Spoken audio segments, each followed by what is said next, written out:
Hola muchachos, buenos días. Buenos días, profe. Buenos días, profe. Una preguntita, ustedes en penal general del semestre pasado que alcanzaron a ver de la pena.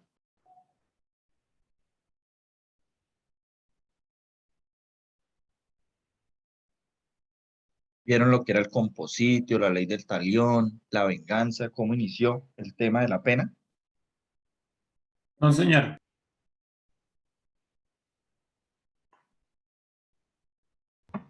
No, Bu- señor.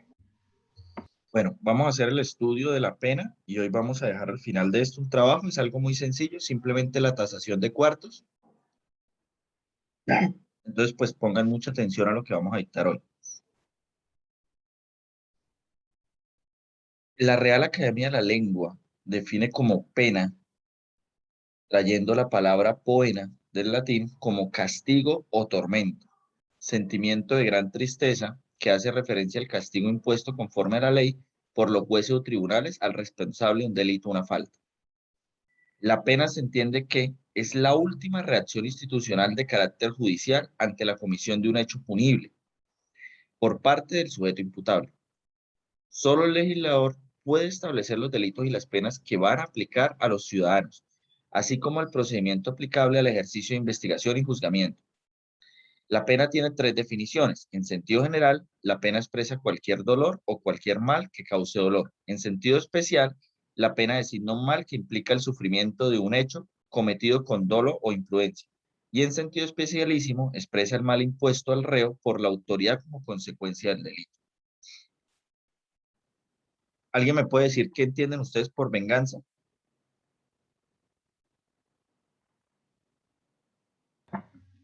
Pues Es yo, como devolver una acción que genera daño con otra similar para también generar daño, ¿no?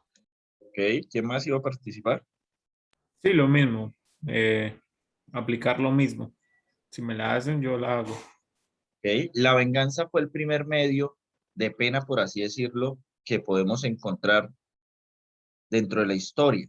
Pero tengo entonces una pregunta. ¿Por qué creen que la pena no sigue dando, perdón, la venganza no sigue dándose como forma de pena en nuestros tiempos? ¿O qué creen que es lo que está mal dentro de la venganza?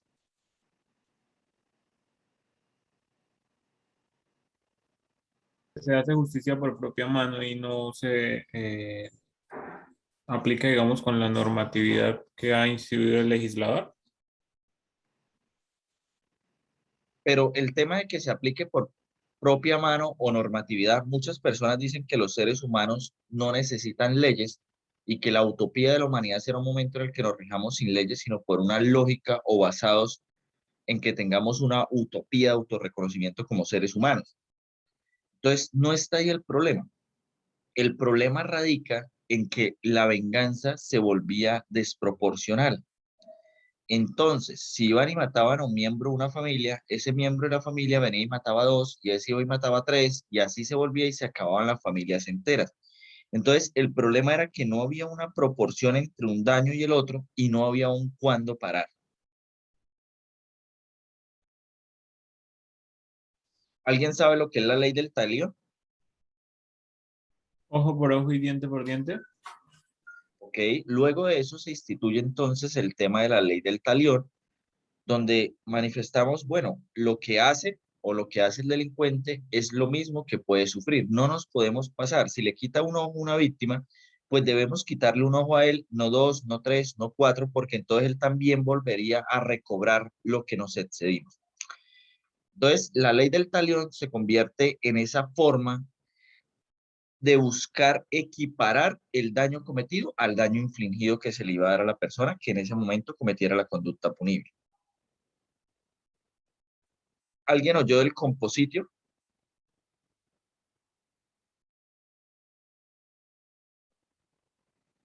Luego de la ley del talión, se establece que, bueno, vamos a hacer la figura del compositio. Entonces, nosotros podemos llegar a decirle, quité un ojo a la víctima, pero venga, yo tengo 50, 100 millones, la puedo reparar. ¿Usted me acepta 50, 100 millones como forma de reparación y dejamos esto hasta ahí? Entonces, el compositio era la forma de arreglar las penas, pues con una indemnización a la víctima en lo que era un quantum monetario. ¿Alguien me puede decir cuál sería el problema del compositio?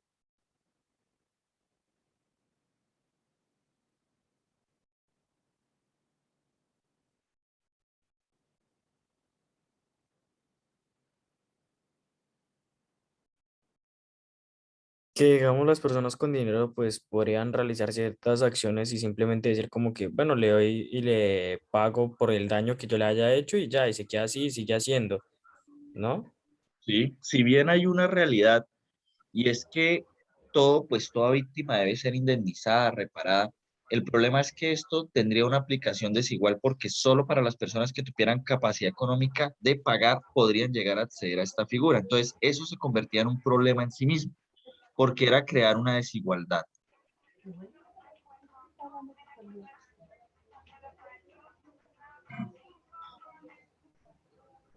La pena como fuente de explotación de los reclusos. Llegó un momento en el que la pena se convirtió en una fuente de explotación. Hay muchas películas en Estados Unidos donde usted ve que sacan los presos al aire libre a construir carreteras, a talar árboles, a realizar una serie de acciones que no tienen nada que ver con la privación de su libertad. Y ahí venía el trabajo, perdón, ahí venía el problema, porque empezaron a obtenerse a los reclusos como una fuente de explotación.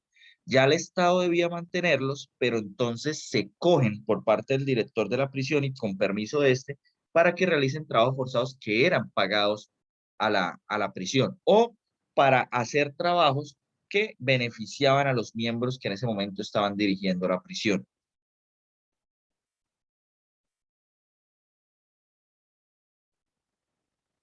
Luego de eso, para el siglo XIX, la pena adquiere un carácter y era un carácter resocializador, entendiendo que la pena de prisión que se le impone al condenado será el medio para que éste se resocialice, reivindique y así pueda ser incluido de nuevo en la sociedad.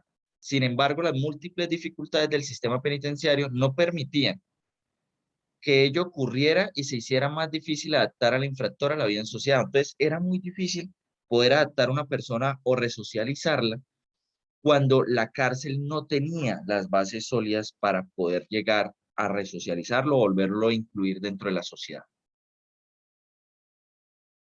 Hay unos tipos de penas en Colombia.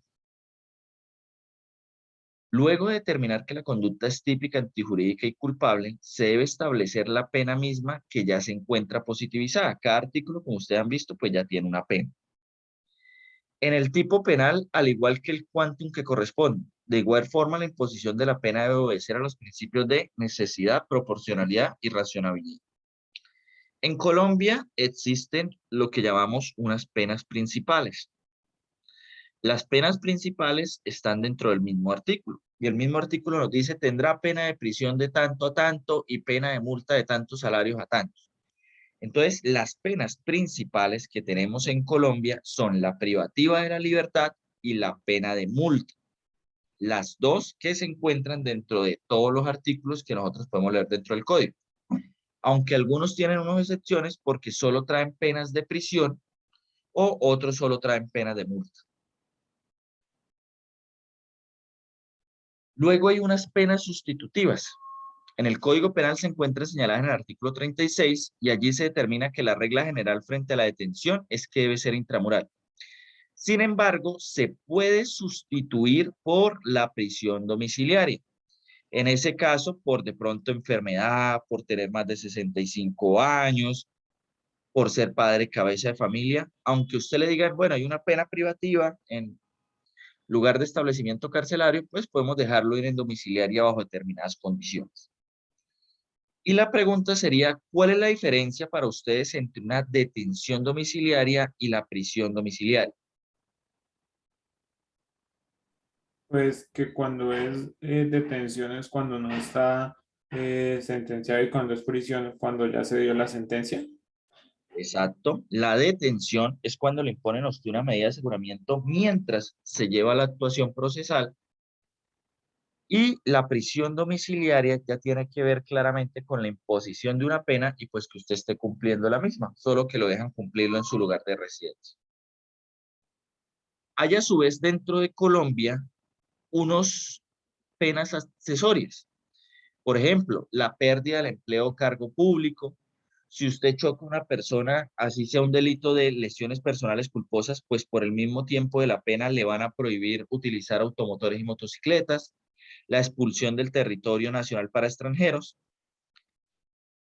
Entonces, también puede llegar en Colombia a imponerse. Si yo cometo, por ejemplo, un delito de infidelidad a los deberes profesionales, aparte de imponerme la pena de prisión, la pena de multa, me van a imponer la privación de poder ejercer mi profesión como abogado por el mismo quantum de la pena. Hay unas funciones y fines de la pena en Colombia. Esas funciones y fines de la pena están caracterizadas porque existe una retribución justa, porque hay una prevención especial, una reinserción social y protección al condenado. Frente a los fines de la pena se tiene dos teorías, la relativa y la absoluta, cada uno con sus subdivisiones. Funciones de la pena. La pena en Colombia establece las funciones en su artículo 4, señalando que al momento de imponerse esta debe responder a los principios que ya hablábamos de necesidad, razonabilidad y proporcionalidad. Las funciones que debe cumplir la pena según la Corte Constitucional son la prevención general como función general, en donde queda demostrada que no siempre la condena debe corresponder a la privación del individuo. La retribución justa en donde la condena impuesta a una persona infractora de la ley sea equivalente al daño que causó. La prevención especial, que busca prevenir que el condenado no reincida, acá dice reincida el mismo delito, pero no reincida. La reinserción social determinada con la imposición de una pena exista una resocialización efectiva y el condenado pueda reintegrarse a la sociedad. Y por último, una protección al condenado como función del Estado. Fines de la pena. Se considera que la prisión es contraproducente al sujeto y crea una paradoja para que nosotros la podamos entender. Se busca que, privando a una persona de la libertad, pueda ser educada dentro de la prisión para vivir en libertad. Entonces se crea una paradoja donde se pretende educar a una persona para ser libre con ausencia de libertad. Y ese ha sido uno de los más grandes retos y problemas que ha tenido en este momento el sistema penitenciario, y es que las personas que son privadas de la libertad, alejadas del entorno social, tienen un problema gravísimo y es que van en muy pocas ocasiones a poder reinsertarse, por decirlo así, poder volver a la sociedad, poder volver a estar en sociedad, porque de manera específica esto es lo que no se les ha permitido hacer dentro de la institución penitenciaria. Entonces se habla de que el sistema penitenciario debería tener muchos contenidos en cuanto a la reinserción social y a que efectivamente el procesado, condenado en este caso, pueda llegar a aportar a la sociedad dentro de su internación, dentro del centro de reclusión. Asimismo, se dieron unas teorías que son unas teorías absolutas. Esas teorías absolutas tenemos la expiación y tenemos la retribución. ¿Alguien sabe lo que es expiación?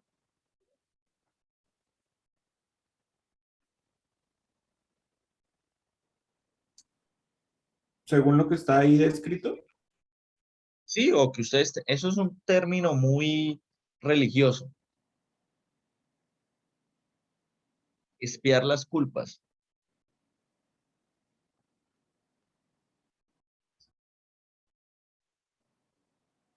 Reconciliarse, perdonar, no sé.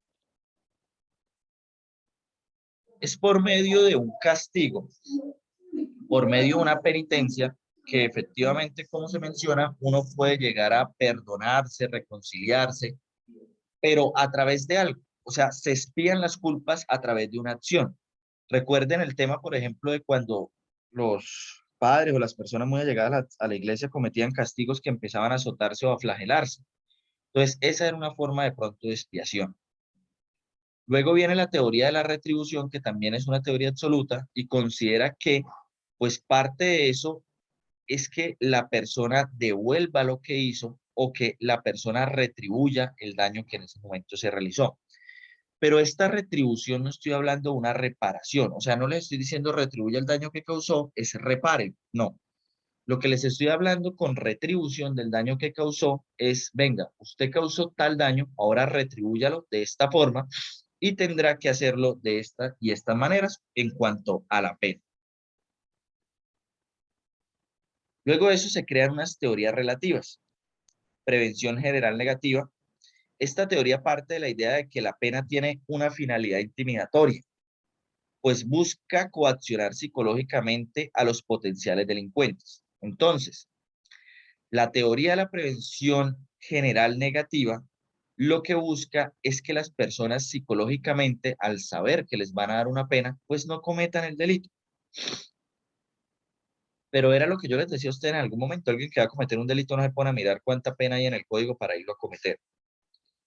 Teoría de la prevención general positiva. La base de esta teoría es el respeto al orden social, que se configura con un modelo de orientación para las interacciones sociales, por lo que los hombres puedan esperar siempre en sus relaciones con los demás que las normas serán respetadas. Entonces, lo primero que nos dice es, hay una teoría que con la pena las personas por miedo no lo van a hacer. Y hay una teoría de prevención general positiva que dice, pues las personas ya sabiendo las normas, como el hombre es bueno, pues entonces lo va a respetar. La primera teoría podríamos hablar el hombre es malo o el hombre es lobo para el hombre. Y en el segundo, pues la concepción de que el hombre en sí mismo es bueno y la sociedad es quien lo corrompe. Y la teoría de la prevención especial se dirige al autor concebido individualmente. Este criterio busca proteger los bienes jurídicos a través de la lesión de otros bienes jurídicos, bien sea de forma indirecta o directa. ¿Alguien me puede decir qué se entiende por el tema de se buscan proteger bienes jurídicos a través de lesionar otros bienes jurídicos? Claro, porque, ejemplo, a un asesino, pues lesionamos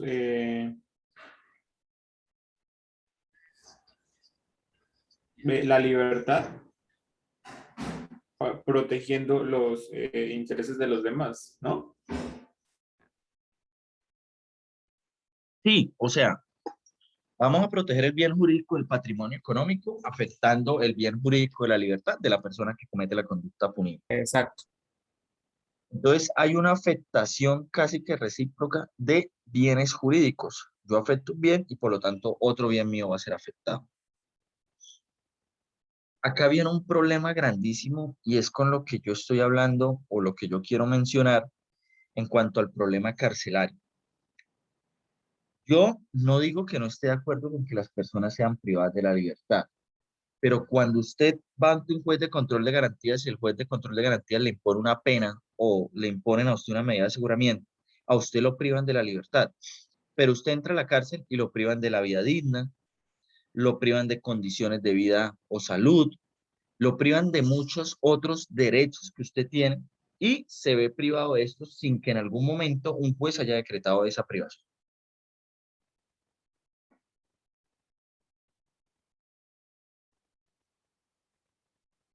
Para el tema de la pena, aunque la persona encuentre que la conducta es típica, antijurídica y culpable, pues se ha dicho, pues bueno, aunque sea la conducta así, hay casos en los que de pronto no deberíamos aplicar la misma. De ahí nace uno de los principales avances que tenemos ahorita en la ley 906 y es el principio de oportunidad. Este principio de oportunidad tiene que ver con la forma en cómo en algunos casos no debería, aunque se imponga una sanción penal, pues cumplirse la misma. Entonces, pueden haber penas que se tornen desproporcionadas, innecesarias o inútiles. Verificada la comisión de la conducta que sea típica, antijurídica y culpable, no acontece de manera inmediata la imposición de la pena. En casos excepcionales determinados por la ley, puede el Estado prescindir de la aplicación de la pena debido a dichas circunstancias que constituyen un factor negativo de punibilidad. Y ya vamos a ver cuándo, por ejemplo, habría un factor negativo de punibilidad. Juan, padre de una menor de 3 años, María, tenía un carro. El día sábado 21 de noviembre del 2020 fue al garaje y buscó sacar el automotor para hacer unas compras. Abrió el garaje, se montó al auto y empezó a sacarlo en reversa. pero su pequeña estaba jugando justo afuera de este. Al ser tan pequeña no pudo verla y para su infortunio le pasó el carro por encima. De inmediato, la niña murió y Juan fue llevado para la fiscalía para ser procesado ¿por qué?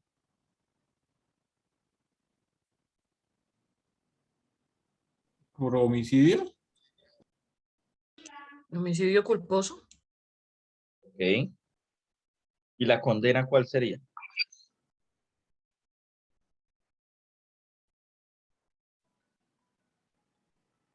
Un momento que estamos buscando el código. Sería la privación de la libertad, ¿no? ¿Ok? ¿Alguien estuvo en la charla con Manuel? Prisión de 32 a 108 meses. ¿Ok? ¿Pero alguien estuvo en la charla con Manuel?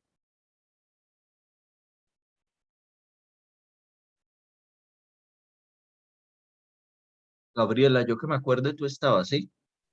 Sí, señor. ¿Qué fue lo que les explicó Manuel ese día?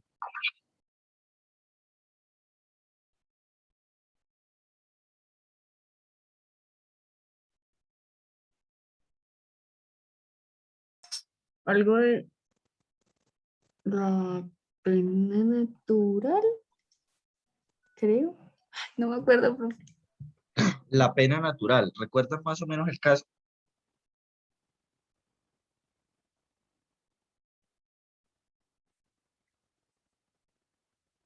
Bueno, en este caso, donde vemos que Juan, padre de una menor de 3 años, la mata, o sea, es él mismo quien arrebata la vida. Lo que dice la norma es efectivamente debemos enjuiciarlo por homicidio culposo, pero dentro de esta conducta punible sería contraproducente y negativo para la sociedad mandar un mensaje que él ya está sufriendo de manera excesiva con la muerte de su hija.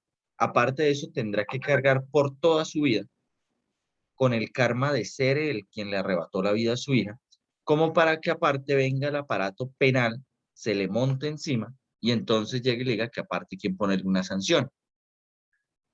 De ahí que se crea una de las figuras llamada pena natural. La pena natural la tenemos en el artículo 34, que señala lo siguiente: en los eventos de delitos culposos o con penas no privativas de la libertad, cuando las consecuencias de la conducta han alcanzado exclusivamente al autor, ascendientes, descendientes, cónyuge, compañero permanente, hermano, adoptante o adoptivo, o pariente hasta el segundo grado de afinidad, se podrá prescindir de la imposición de la sanción penal cuando ella no resulte necesaria. ¿Cuál creen ustedes que es el problema que tiene de pronto este artículo?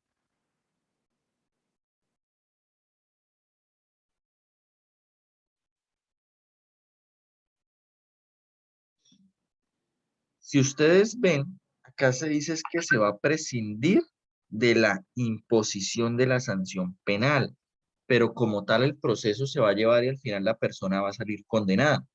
Lo que dicen es se condena de tanto a tanto, pero se va a prescindir de la imposición de esa sanción. Debería ni siquiera iniciarse el proceso, o sea, debería haber un archivo de diligencia.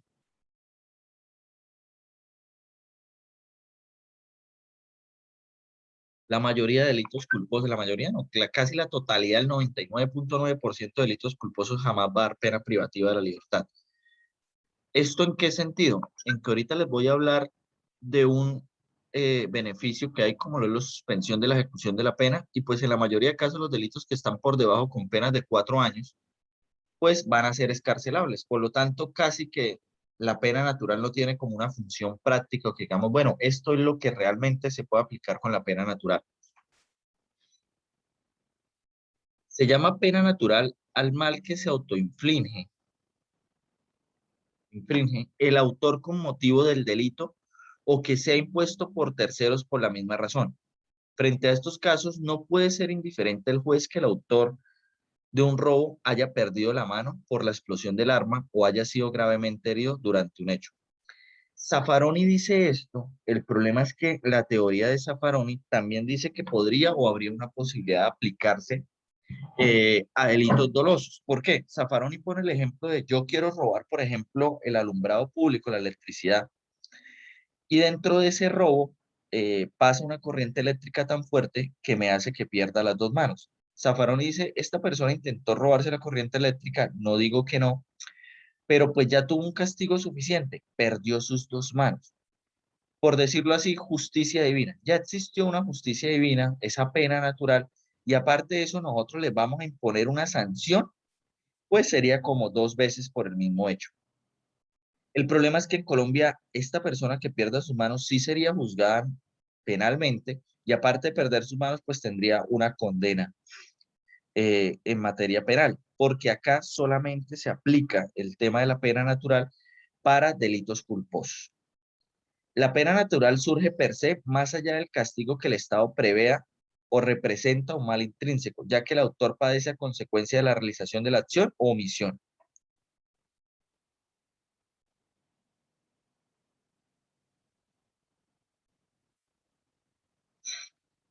Jaco señala que en gran parte de los casos en que podemos apreciar una pena natural, la pena es innecesaria. Un ciudadano que quita la vida a otro por falta de cuidado frecuentemente sufrirá más por ese hecho que por la pena misma. La pena natural está limitada a la codificación penal como supuesto de aplicabilidad del principio de oportunidad, a los casos en que el imputado ha sufrido consecuencia de la acción delictiva, daño físico o moral grave, que haga desproporcionada la aplicación de una sanción o explique el desconocimiento del principio de humanización de la sanción penal. Cuando la culpabilidad del autor ha sido compensada por las graves consecuencias que éste ha sufrido, que para él tienen efectos similares a una pena, y por otro lado, por dicha razón, no se reconoce ninguna necesidad preventiva. Recuerden que hablábamos muy claro del tema de la necesidad de la pena. ¿Se acuerdan el caso que les puse ahorita del padre que mata a la niña? ¿Ustedes creen que es necesario que la sociedad se prevenga de un ser como ese? ¿O nosotros debemos estar prevenidos de ese padre? No. No. Exacto, él como tal, aunque exista un delito y pues podemos decir cometió una conducta punible, pues no podemos decir es una persona que no esté apta para vivir en sociedad y que deba ser apartada de la sociedad porque representa un peligro para éste. Simplemente es una persona que cometió una equivocación y una equivocación que no tenía dentro de su elemento volitivo la intención de cometer. Luego de eso se crea una figura también y es el principio de oportunidad. Y es la facultad que tiene el titular de la acción penal. ¿Quién es el titular de la acción penal en Colombia? La fiscalía. La fiscalía. Entonces, la facultad que tiene la fiscalía para disponer bajo determinadas condiciones de su ejercicio con independencia de que se haya acreditado la existencia de un hecho punible.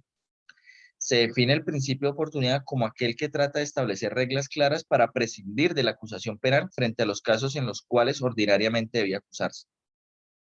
Oportunidad significa la posibilidad de que los órganos públicos a quienes se les encomienda la persecución penal prescindan de ella en presencia de la noticia de un hecho punible o incluso frente a la prueba más o menos completa de una perpetración formal o informal, temporal o definitivamente condicionada o incondicionalmente, por motivos de utilidad social o razones político-criminales.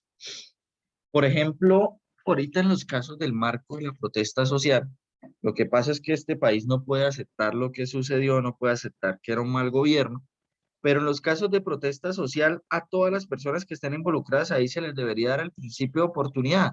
¿Por qué? Por una regla político-criminal. Y era que las personas estaban saliendo en ese momento a marchar a mostrar su inconformismo. Políticamente había un inconformismo y pues sería una práctica muy sana que debería darse en este momento la aplicación de principios de oportunidad para todas las conductas.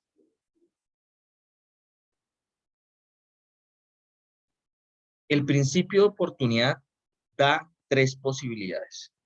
Primero, el fiscal puede suspender la acción penal o la persecución penal, puede interrumpirla por un tiempo o puede renunciar a ella. La renuncia, pues, sería acabar completamente con la persecución penal y no continuar con eso. Suspenderla, pues, sería detenerla por un tiempo y interrumpirla casi que nos lleva al mismo punto. El problema es que la suspensión se da por un término para al final terminar a renunciar por ella. Es como ponerlo a prueba. En cambio, interrumpirla se dan los eventos de, por ejemplo, a quienes se les otorga principio de oportunidad porque declaran en contra de las otras personas que cometieron el delito y el fiscal le interrumpe a este la persecución penal hasta que vaya y declare en juicio, cumpla con pues, declarar en juicio y sobre eso pues haría la renuncia con posterioridad. La aplicación del principio de oportunidad con ocasión de la causal 6 tiene 3 requisitos a decir. Primero, que se trate de conducta culposa. Frente a determinar la conducta, se debe tener presente que efectivamente el delito sea culposo, sin embargo, se debe apoyar en el cumplimiento de los demás requisitos. De lo contrario, debería encuadrarse la conducta en una causal diferente. Segundo, el imputado debe haber sufrido un daño físico o moral. Y por último, que se haga desproporcionada la imposición de esa sanción penal. Acá hay varios casos, pero algunos no se enmarcarían. Les voy a preguntar y ustedes me dicen cuáles sí podría aplicarse la pena natural. La mujer que aborta en extraordinarias condiciones anormales de motivación, ¿podría aplicarse o no? Por ejemplo, un estrés, una ira terrible, ¿sí? Sí, puede ser, Ahí aplicaría. pero ahí tenemos un problema, porque ahí No la sería una conducta imputabilidad, sería dolosa. Ella igual lo está haciendo en esas condiciones, pero tiene la intención de hacerlo, entonces no podría aplicarse en razón a que esta conducta está motivada por el dolo. Un conductor en estado de embriaguez que produce la muerte imprudente de su padre y su novia. No. Esa sería culposa, ¿no? O hay dolo al beber y manejar, podría ser. Por eso, No, ahí influye esto de que pues sabe que si consume alcohol y maneja, pues puede llegar a producir un accidente. claro, acá ya ahorita como no se está manejando esto como un homicidio culposo, sino de pronto bajo la teoría del dolo eventual, no podría aplicarse. Si esta persona conduce y estaba conduciendo mal, pero no en estado de embriaguez y produce la muerte de su padre y su novia, sí podríamos llegar a decir que se puede aplicar el tema de la pena natural. Es más, el caso que le leyó a usted, Manuel, eran 2 personas que iban en una moto, él pierde el control, no sé por qué, y su pareja es la que cae y muere. Entonces, en esos casos podría haber una aplicación de la pena natural. Una madre que mata a su hijo en el curso de una grave depresión reactiva. ¿Podría aplicarse? ahí no entraría algo del inimputable por Claro, la entonces, depresión. exacto. Acá más que aplicar una teoría de pena natural, podríamos estar mirando es el tema de una inimputabilidad por el estado mental en el que se encontraba ella al momento de cometer la conducta. La menor que, durmiendo en casa durante la noche, es dejada allí por su madre mientras ésta va a comprar, despertándose la menor en la noche y cayendo del balcón del edificio hacia el asfalto.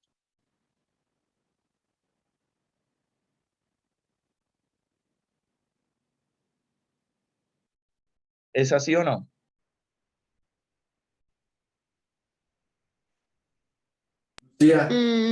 Tal vez, creo, no sé. O sea, pues es que, no sé. En esta se puede aplicar por el tema de la posición de garante. Aunque acá yo vería un problema grave y es cómo le van a imputar homicidio culposo, a menos que ella haya dejado la reja abierta, el balcón, sepa que el niño siempre se monta, pero el resto no creo que ni siquiera le imputen una conducta punible. El ladrón que saliendo por la ventana del departamento con el botín cae al suelo quedando parapléjico o con un problema físico de gravedad. ¿Acá podría aplicarse? Sí, señor. No, porque el ladrón está saliendo y está actuando de manera dolosa.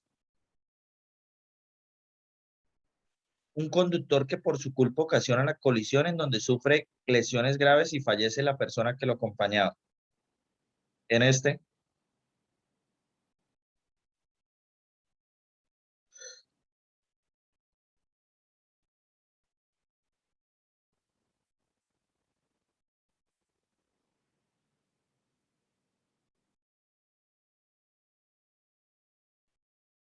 un conductor que por su culpa ocasiona la colisión en donde sufre lesiones graves y fallece la persona que lo acompañaba, ¿sí o no?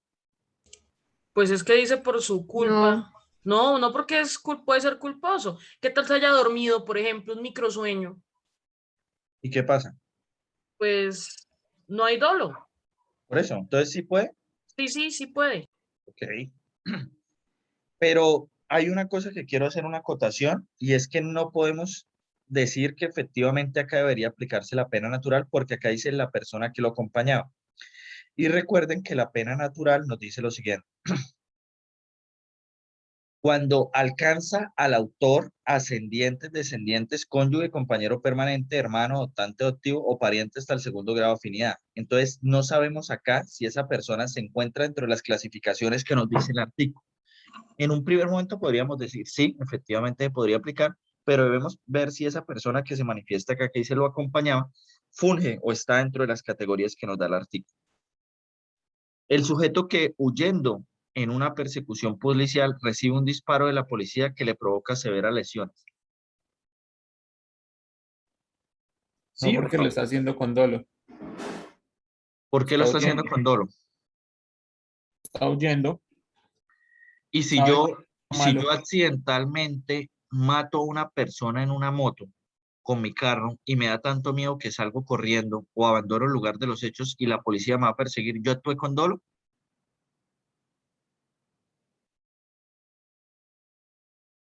Es como se enmarque, porque pues por el miedo sabría que no, pero ¿por qué huyó? Por eso, muchas personas huyen. O sea, la más fácil en Colombia es accidentar a alguien, uno no queriendo hacerlo y luego huir de la escena.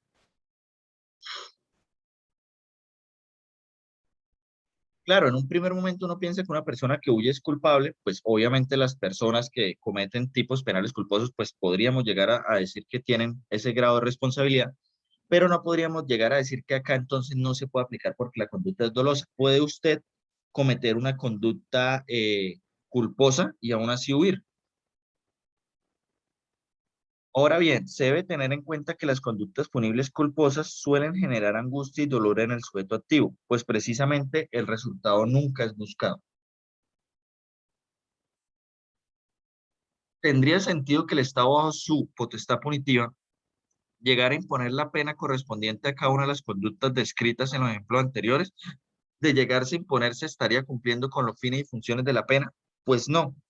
Hay que analizar cada caso en específico y esas conductas no podrían llegar a decir o llegar a establecer que deban cumplir necesariamente una pena.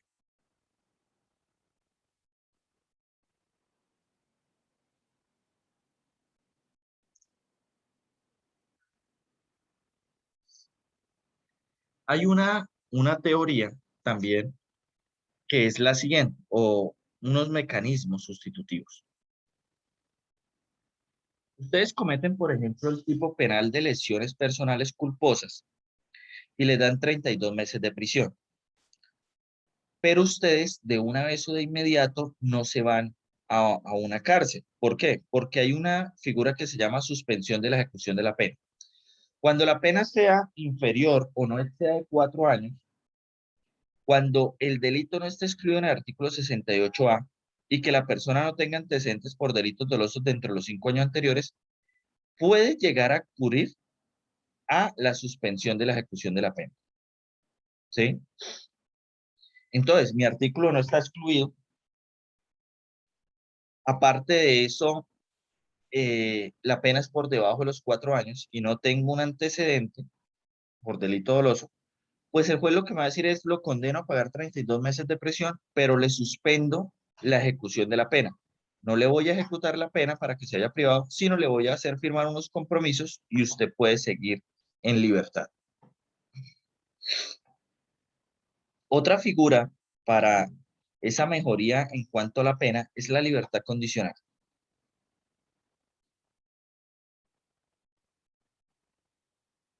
Cuando la persona haya cumplido las 3/5 partes de la pena, su adecuado desempeño y comportamiento durante el tratamiento penitenciario hagan suponer que no hay necesidad de continuar con esta y demuestre arraigo familiar y social, puede llegar a otorgarse la libertad condicional. La libertad condicional va llamada a que las personas dentro de esa pena que le dan, por ejemplo, 50 años, pueda llegar a establecerse que ya a los 30, pues esta persona ha logrado con ese fin resocializador y que no va a ser un peligro para la comunidad. Hay unos tipos penales que tienen exclusión de beneficio y subrogados. Era lo que yo les decía. Cuales están en el artículo 68A, pues no tendrían de pronto estos beneficios. La libertad condicional sí, pero no la suspensión de la ejecución de la pena. Ustedes pueden mirar en el artículo del Código Penal 68A y ahí pueden ver pues cuáles artículos estarían excluidos.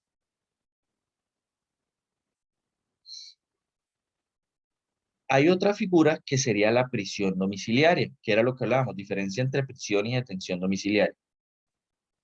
Cuando la pena esté por debajo de 8 años, el delito no está excluido en el artículo 68A y se demuestra arraigo familiar y social, la persona puede acceder al beneficio entonces de la prisión domiciliaria. El juez dice, lo condeno a 7 años de prisión, pero le concedo el beneficio de la prisión domiciliaria.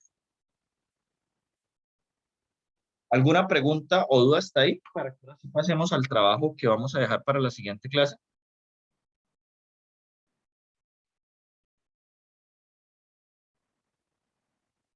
No, señor. ¿No? ¿Nadie tiene ninguna duda? De mi parte, no, profe. No, profe, ahí vamos, ahí vamos.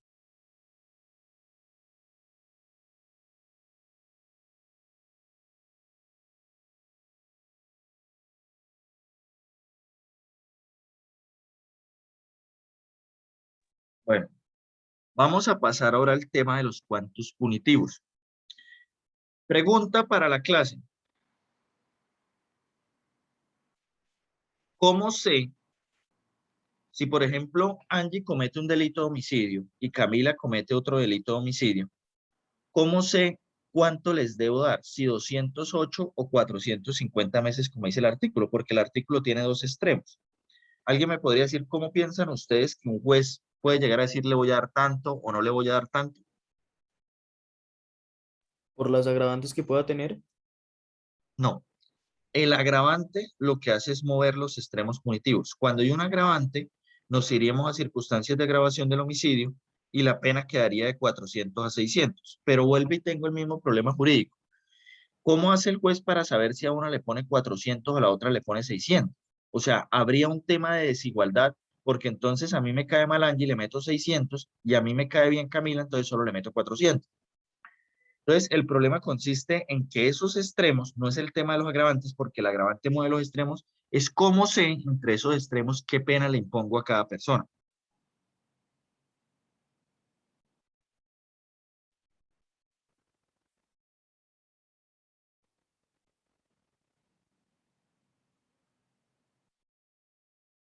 Para eso, se creó un escenario llamado los cuartos punitivos. Una vez yo tengo en claro cuáles son los extremos, debo sacar los cuartos. Voy a explicarlo con este que es un poco más fácil. El homicidio agravado tiene una pena de 400 a 600 meses.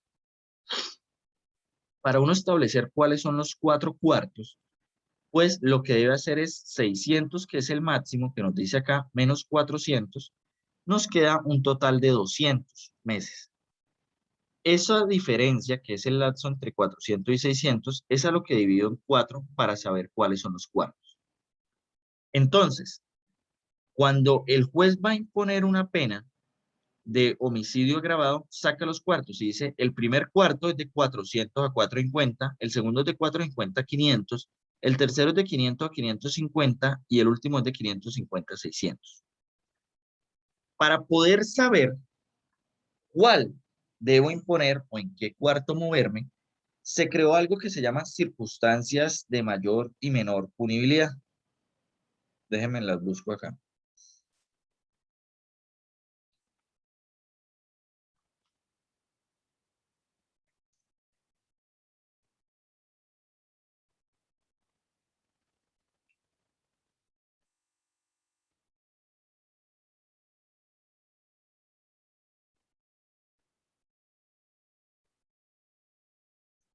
Las circunstancias de mayor y menor punibilidad las encontramos en el artículo 55 y 58. Entonces nos dice, circunstancia de menor punibilidad, carencia de antecedentes, el obrar por motivos nobles o altruistas, el obrar en estado de emoción, pasiones cruzables, la influencia de apremiantes circunstancias y circunstancias de mayor punibilidad hay varias, pero por ejemplo, obrar en coparticipación criminal, ejecutar la conducta por motivo adyecto, fútil o mediante precio para los sicarios, ejecutar la conducta punible valiéndose un inimputable. Estas serían. Entonces, el juez llega y me dice lo siguiente, ya sé cuáles son los 4 cuartos. Si la persona solo tiene atenuantes, me muevo en el primer cuarto. Si la persona tiene atenuantes y agravantes, pero en una misma proporción, pues me muevo en el segundo cuarto. Si la persona tiene una circunstancia de agravación punitiva en atenuante en el tercero, y si tiene más de un agravante punitivo, me moveré en el cuarto. ¿Sí ven? Entonces, dependiendo de eso, pues sabe el juez en cuál cuadro se mueve. Pero ahora la pregunta del millón. Ya el juez sabe que él no tiene antecedentes, no tiene ninguna circunstancia de mayor punibilidad. ¿Cómo sabe el juez qué pena poner entre 400 y 450? Él ya sabe que se tiene que mover en el primer cuarto. Y el primer cuarto es de 400 a 450 meses. Pero ¿cómo sabe o cómo sabe él si impone 400, 425, 426, 450? ¿Qué se le ocurre?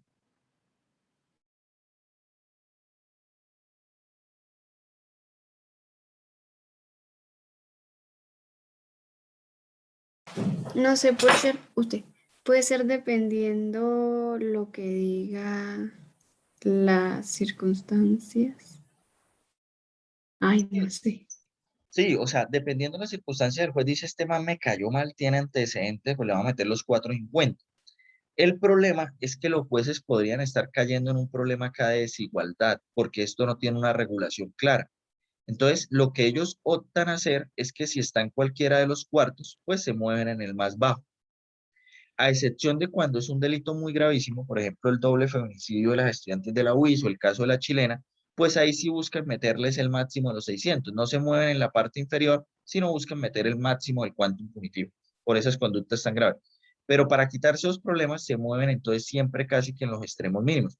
Pero un juez podría, por la misma conducta y los mismos hechos, y a mí me cae mal Gabriela y me cae bien, por ejemplo, Sofía, a una le meto 400 y a la otra le puedo meter 430. Puedo hacerlo y el juez estaría facultado para hacerlo. ¿Alguna pregunta o duda hasta acá?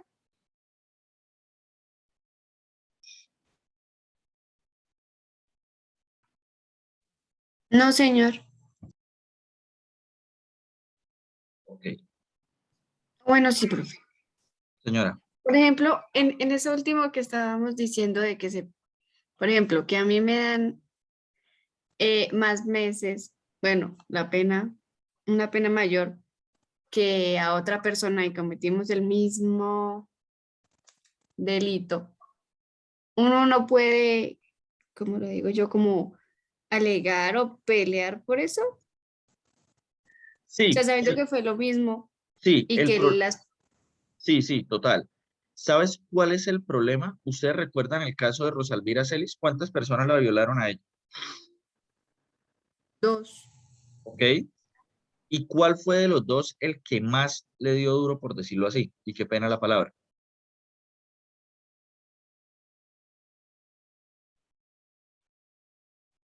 al... Juan se me Velasco. olvidó el nombre. Por Algo así. ejemplo, el que la empala, ¿sí? O sea, los dos lo violaron, los dos le dieron los golpes, los dos están en el tema del homicidio, pero el juez dice, no, venga, es que usted la empaló. O sea, usted es un, qué pena la palabra, usted es un tal, pero aparte de eso, se pasó haciendo esto. Entonces, por ejemplo, aunque se cometan dos personas el mismo homicidio, podría hacerse que uno tiene un problema o uno crea un problema mucho más fuerte que otro, ¿sí? Por ejemplo, digamos que los dos vamos, Gabriel y yo vamos a matar a una persona, los dos disparamos, los dos le damos tiros y los dos lo matamos, pero a mí uno de los tiros se me va y también le alcanzo a pegar a una niña. Obviamente a mí me van a imputar por el delito de lesiones personales en contra de esa niña, pero aparte de eso, el juez va a decir es que usted también disparó de manera indiscriminada contra la población, en cambio su compañero no lo hizo. Pero si hay una unidad fáctica igual, exactamente igual, pues sí tendría que aplicarse la misma pena y habría un tema de discriminación o de falta de aplicación del principio de igualdad en cuanto a la pena. Pero sí me hago entender, Gabriela, aunque dos personas cometan un delito, las circunstancias en lo que lo comete puede tener de pronto un cambio uno del otro en cuanto a la ejecución de la conducta, ¿sí? Señor. Bueno, la idea es lo siguiente. Voy a enviarles, espérenme, traigo un celular, el otro celular.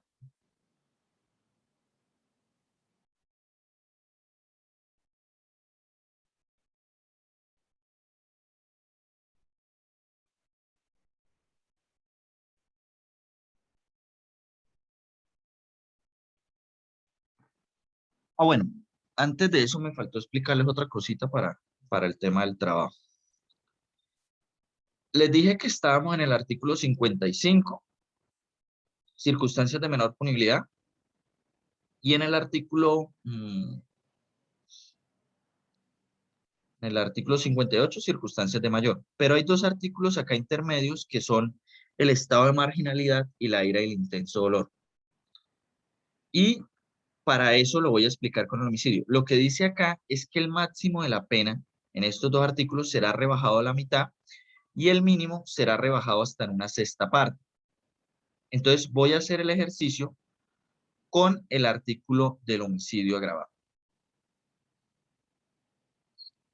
Entonces, lo que vamos a hacer es el siguiente trabajo. Yo les digo a ustedes, homicidio agravado en estado de ira intenso dolor, sáquenme en los cuartos punitivos. Ya les voy a explicar entonces cómo se haría.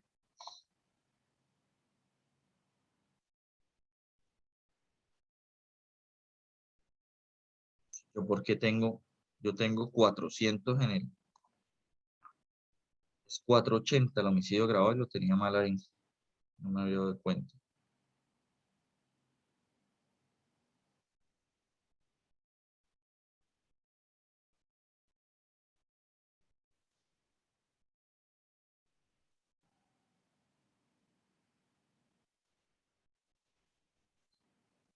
Entonces, les digo a ustedes, homicidio agravado en estado de ira de intenso dolor, ¿cuáles son los cuartos? Lo que ustedes deben hacer es lo siguiente. Ponen, por ejemplo, el título acá, homicidio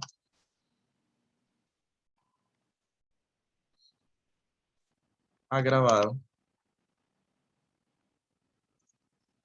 en estado de ira o intenso dolor. Entonces, lo primero es, el homicidio tiene una pena de tanto a tanto, pero el profe me dijo que era agravado. Entonces, parte de 480 a 600. Entonces, tengo los extremos. Los extremos serían 480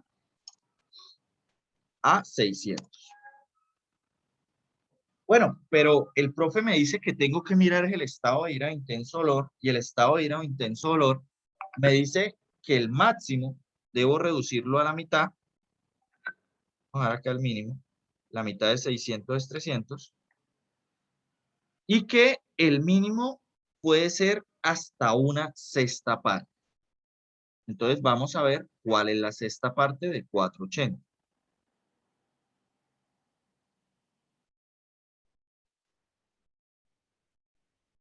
$80. Entonces, cuando yo cometo un homicidio agravado, pero estaba actuando en ira o intenso dolor, pensemos que alguien me mata a mí, yo llego a mi casa, violaron a mi hija está muerta, yo cojo un cuchillo y le meto puñaladas en las piernas en todo lado para hacerlo sufrir más y al final matarlo. Entonces yo cometí homicidio agravado por la sevicia, pero porque estaba motivado por un estado de ira intenso dolor. Entonces, la pena que me van a aplicar a mí bajo esas condiciones, los extremos, que es lo primero que tengo que sacar, será de 80 a 300 meses. ¿Vamos bien hasta ahí? Sí, señor. Ok. Sí, señor. Ya teniendo los extremos, lo que les dije, entonces cojo el máximo y a ese máximo le resto el mínimo. quedándome entonces 320. A 320 les divido en 4 para saber cuáles son los cuartos. Profe, ¿no sería 220? Ay, 220, sí, tienes toda la razón. Muchas gracias. Por eso no enseñé matemáticas. 220 dividido en 4, 55, ¿sí? Esos va a ser lo que va a estar cada cuarto. Entonces, el primer cuarto será 80, la base, perdón. De ahí le sumo 55, quedaría en 135. A eso le sumo 55, quedaría 190. A eso le sumo 55, quedaría 245. Y a eso le sumo 55, quedaría 300.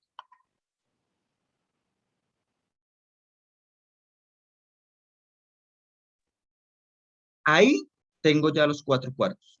Primer cuarto de 80 a 135, el segundo de 135 a 190, el tercero de 190 a 245 y el último 245 a 300. ¿Listos? ¿Claro hasta ahí? Sí, señor. Lo que ustedes deben hacer es sacarme esos cuartos punitivos de los siguientes delitos.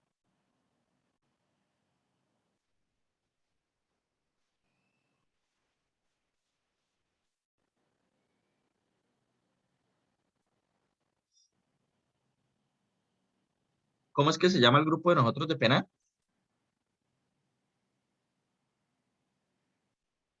Penal Especial 2021-2. No, señor, se llama penal segundo semestre. Listo, ya les envié entonces. Feminicidio del artículo 104. Lesiones con incapacidad para trabajar mayor de 90 días. Encuentran eso en el artículo 111 y 112. Desaparición forzada agravada, artículo 166. Desaparición forzada atenuada, artículo 167. Tortura, artículo 178. En condiciones de ira e intenso dolor. Acceso carnal violento 205 y acceso carnal violento agravado, artículo 211. ¿Preguntas, dudas? Profe, la que dice tortura realizada en condiciones de ira o intenso dolor es algo similar a lo que estábamos haciendo acá, ¿no? Sí, es muy parecido. Similar, no casi que igual.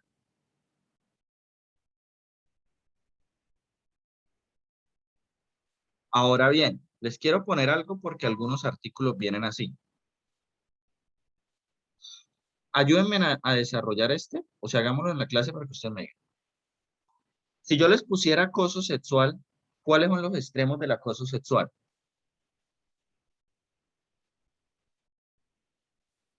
De 12 a... ¿3 años?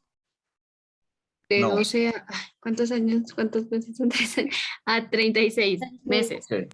Muy bien, primero no puedo hacerlo en años, me toca pasarlo a meses. Entonces, no tenemos 1 y 3 años, sino lo que tenemos son 12 y 36 meses. Muy bien. Entonces, lo primero que le aparecen años, pasémoslo a meses. Luego, ¿qué hago? Resta 36 menos 12, 24. Luego, Luego 24 dividido 4. 5. Profe, una pregunta. Ah, no, 6. ¿Siempre se va a dividir en 4? claro, porque recuerda que se mueven 4 cuartos, ¿sí? Siempre la pena se divide en 4 cuartos, entonces siempre sí o sí se tiene que dividir en 4. No hay un delito que tú digas, lo voy a dividir en tres partes, no. Siempre se habla de 4 cuartos. Bueno, sí, señor, gracias. Y se llaman así los cuartos punitivos. Entonces, siempre es la división en 4. Entonces, me queda 6, como lo dijimos acá. Entonces, 12 es la base, más 6, 18. Luego 18 más 6, 24. Luego 24 más 6, 30. Y al final 36. ¿Claros? Sí, señor. Bueno, muchachos, esto es de manera individual. Si quieren, se pueden, en este tiempo que les queda, ponerse a hacerlo. Pueden iniciar y la idea es que me lo entreguen la otra semana, el 30. Profe, una pregunta. Señora, ¿Es solo poner el tipo penal y hacer esos cálculos y ya? sí, o sea, es para que ustedes manejen el tema de cuartos. Eso es lo que vamos a hacer ahorita. Ok, gracias, profe. Recuerden que los delitos ahí tienen unas cáscaras porque, por ejemplo, las lesiones personales son con incapacidad 90 días. Si ustedes me cogen mal el artículo que es, va a ser un problema para ustedes y la parte que tienen que darla ahí. Por ejemplo, la tortura es en condiciones de ira e intenso dolor. El acceso carnal violento y el acceso carnal violento agravado están dados en años y no están dados en meses, ¿sí? O sea, hay sus pequeños como errores para que puedan hacer eso, ¿listo? Muchachos, es de manera individual y no, esperen, qué pena. Yo siempre los dejo a ustedes hasta el domingo a las 12, pero el domingo a las 12 es 31. Entonces no les voy a dañar sus 31 de octubre. Pronto ustedes salgan a pedir dulces. El 7 de noviembre entregamos esto, o sea, 15 días, ¿listo? Listo, profe. Listo, Gracias. profe. Señor, gracias. Bueno, muchachos, quedamos así. Profe, Y, profe, señora, profe. ¿Qué producto se 4, la sube? pena. El que dice la pena de sus características, ahí lo subimos. Ese, sí. Gracias, profe. Gracias. Bueno, que estén muy bien. Cualquier cosa me avisa. Es individual, lo suben en ese, la pena y sus características. Y ya después de esta clase, vamos a iniciar con el último módulo, que es el más fuerte, el que más le tenemos que dar, que es delitos informáticos. ¿Listo? Listo, profe. Bueno, muchachos, que estén Listo, muy bien. profe. Vale, profe. Profe, Chao. gracias. Hasta Gracias. luego. Hasta Bueno, luego. chao.